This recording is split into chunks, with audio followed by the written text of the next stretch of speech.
Feliz é aquele que suporta com paciência as provações. É o que Tiago escreve na sua carta aos primeiros cristãos que estavam espalhados pelo mundo por causa das perseguições. Felicidade que vem pela provação da fé.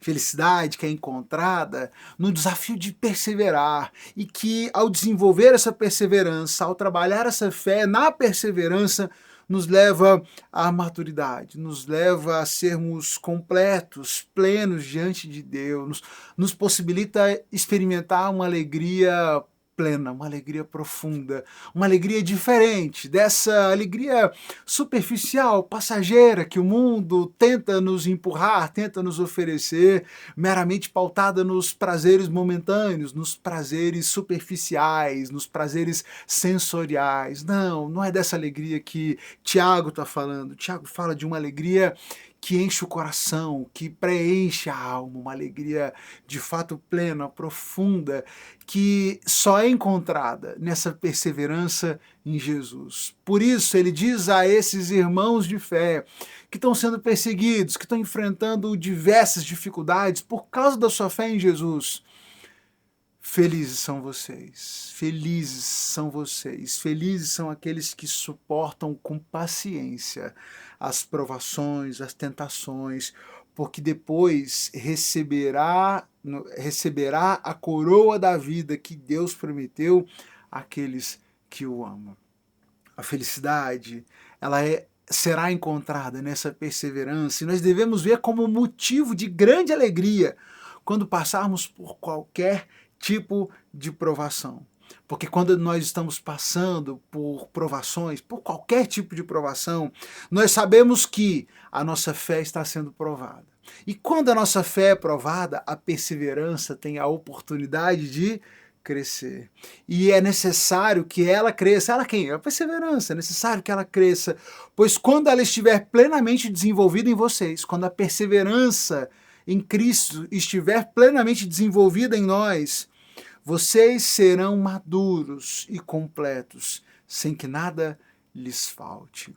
É com essa mensagem de inspiração, de motivação, de convite a encontrar alegria na tristeza, alegria na provação, alegria na dificuldade, que Tiago começa a sua carta. Hoje, a nossa jornada pelo Novo Testamento nos levou à carta, ao livro de Tiago.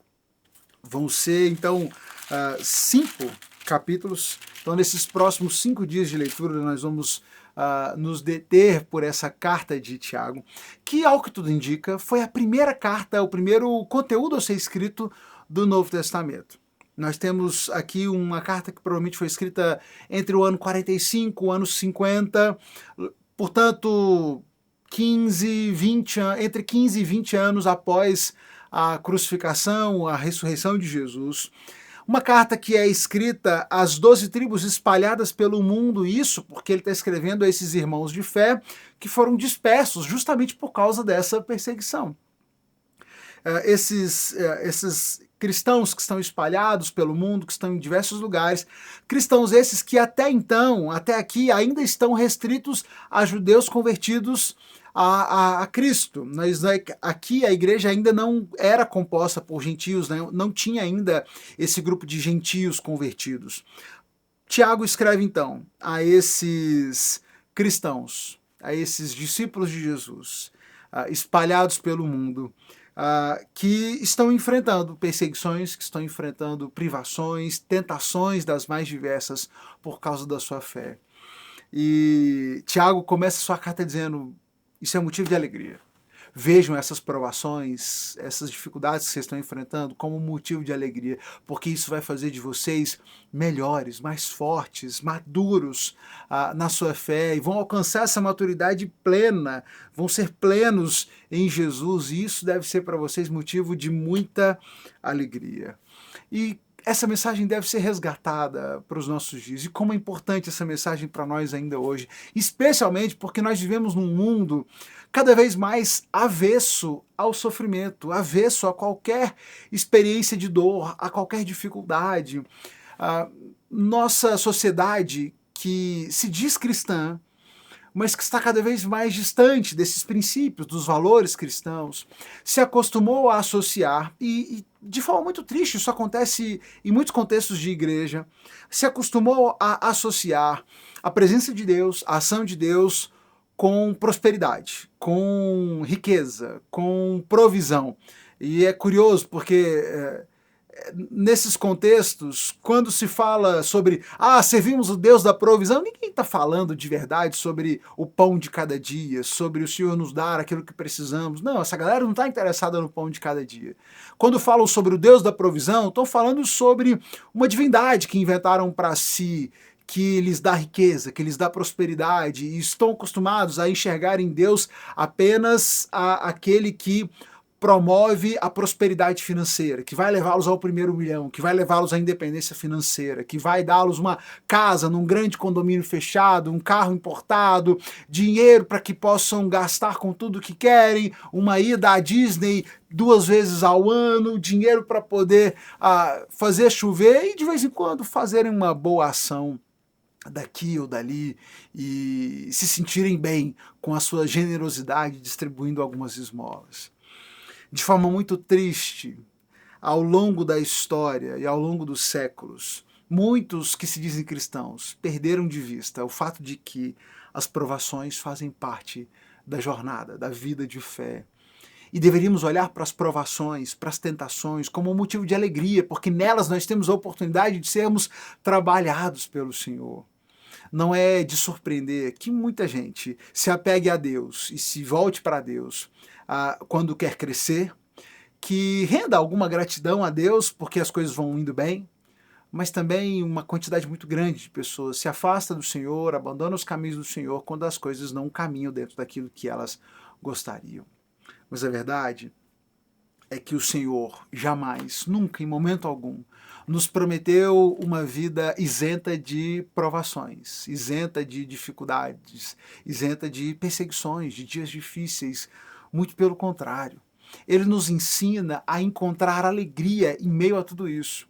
Porque quando o Senhor nos conduz e nos ajuda a perseverar em meio às dificuldades, nós estamos sendo fortalecidos, estamos sendo trabalhados, a nossa perseverança vai crescendo, e isso nos torna cada vez mais maduros e completos diante do Senhor, e isso é motivo de alegria.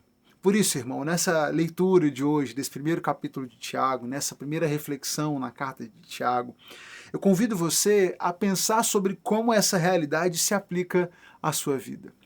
Quantos irmãos de fé, quantos cristãos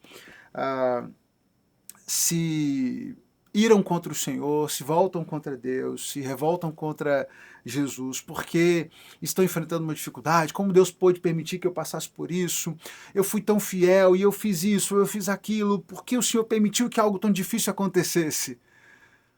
Não olhe dessa forma, não olhe dessa forma, porque não, o Senhor não nos causa mal, como o próprio Tiago vai trabalhar na sequência desse capítulo, né? Ele olha, feliz é aquele que suporta com paciência as provações, as tentações, porque depois receberá a coroa da vida que Deus prometeu àqueles que o amam.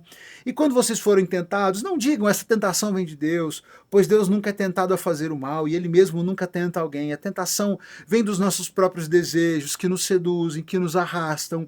Esses desejos dão a luz ao pecado, e quando o pecado se desenvolve plenamente, gera morte. Não se deixem enganar, meus amados irmãos. Toda dádiva que é boa, perfeita, vem do alto, do Pai que criou as luzes no céu. Nele não há variação nem sombra de mudança. Por sua própria vontade, Ele nos gerou por meio de sua palavra verdadeira. E nós, dentre toda a criação, nos tornamos seus primeiros frutos. Esses irmãos, esses primeiros cristãos, estavam enfrentando grande dificuldade por causa da sua fé em Jesus, por terem assumido essa fé em Cristo. Estavam espalhados pelo mundo, lidando com provações, com tentações das mais diversas. E Tiago escreve a esses irmãos dizendo, olha, vejam isso como motivo de alegria. Vocês estão sendo provados por causa da sua fé. E ser provado por causa da fé deve ser para nós motivo de alegria. À medida em que assumimos um compromisso com Cristo, esse mundo que odeia o nosso Senhor certamente há de se levantar contra nós. E tá tudo bem, tá tudo certo. Será assim, e sempre foi e continuará sendo. Mas nós devemos olhar para essas provações, essas tentações que vêm em decorrência da nossa fé em Jesus como motivo de alegria, porque vai nos oportunizar o crescimento, a maturidade e alcançarmos essa estatura plena no nosso Senhor. Por isso, se alegrem. Como Tiago escreveu a esses irmãos, nos alegremos nas provações, nos alegremos ao enfrentar com paciência as provações e as tentações, porque se perseverarmos e à medida que alcançarmos essa perseverança e formos maduros no Senhor, temos a convicção de que receberemos dele a coroa da vida. E nada é mais importante ou mais valioso do que isso. Por isso, na sequência do capítulo, ele vai dizer, olha, então façam o seguinte, ouçam e pratiquem a palavra. Ouçam com atenção as palavras de vida, as palavras que dedicamos a vocês, né? Removam toda a impureza, toda a maldade, aceitem humildemente a palavra que lhes foi implantada no coração, pois ela tem poder para salvá-los. E não se limitem só a ouvir a palavra, ponham ela em prática, porque aquele que só ouve a palavra, mas não coloca em prática, engana apenas a si mesmo, não faz sentido algum. Então, perseverem na palavra, coloquem em prática, sem esquecer aquilo que vocês ouvirem, e vocês serão felizes naquilo que vocês fizerem. Que o Senhor nos ensine a como encontrar felicidade, independente das circunstâncias. E, aliás, apesar das circunstâncias, mesmo nas provações, inclusive, principalmente nas provações, nas tentações, nas perseguições desse mundo, que encontremos alegria, por saber que estamos perseverando na nossa fé, no nosso Senhor, no nosso Salvador Jesus Cristo. E por perseverarmos, por sermos fiéis a Ele, haveremos de receber a coroa da vida que nos está reservada e preparada pelo nosso Senhor. E essa sim, essa é a nossa grande alegria, que vai muito além de toda e qualquer conquista, realização que possamos alcançar nesse mundo. Que você, eu, possamos ser fiéis ao nosso Senhor. E quando a nossa fé for provada, possamos responder isso com perseverança, dando a oportunidade dessa perseverança crescer e nos conduzir a essa jornada de maturidade e de realização nosso Senhor. Que Deus abençoe você, que Ele abençoe a sua família e que o Senhor te fortaleça para enfrentar as provações, as perseguições dessa vida com alegria no coração, sabendo que servimos ao nosso Senhor, ao nosso Deus, e que isso nos basta. A alegria de saber que estamos fiéis, que somos fiéis ao Senhor, é o bastante para nos conduzir apesar e através dessas provações da vida. Que Deus te abençoe. Clica na setinha, clica aqui, manda para um amigo, manda para um familiar, alguém que possa ser abençoado por essa reflexão e sigamos fiéis ao nosso Senhor, ouvindo com atenção a palavra dele, colocando em prática a palavra. E você vai ver ao longo dessa carta de Tiago que ela é uma carta muito prática. Tiago, não é à toa que ele termina esse primeiro capítulo falando sobre o desafio de colocar em prática, e à medida que ele vai tratando esses próximos capítulos, ele vai falar muito sobre formas práticas de colocar na vida, de colocar em prática na vida os ensinos de Jesus, como podemos colocar isso nas nossas vidas. Então vamos refletindo, vamos meditando sobre mais formas, e formas práticas concretas de como devemos colocar em ação as palavras, os ensinos do nosso Senhor. Deus te abençoe. Volta amanhã porque a gente segue então com o capítulo 2 da carta de Tiago. Deus te abençoe.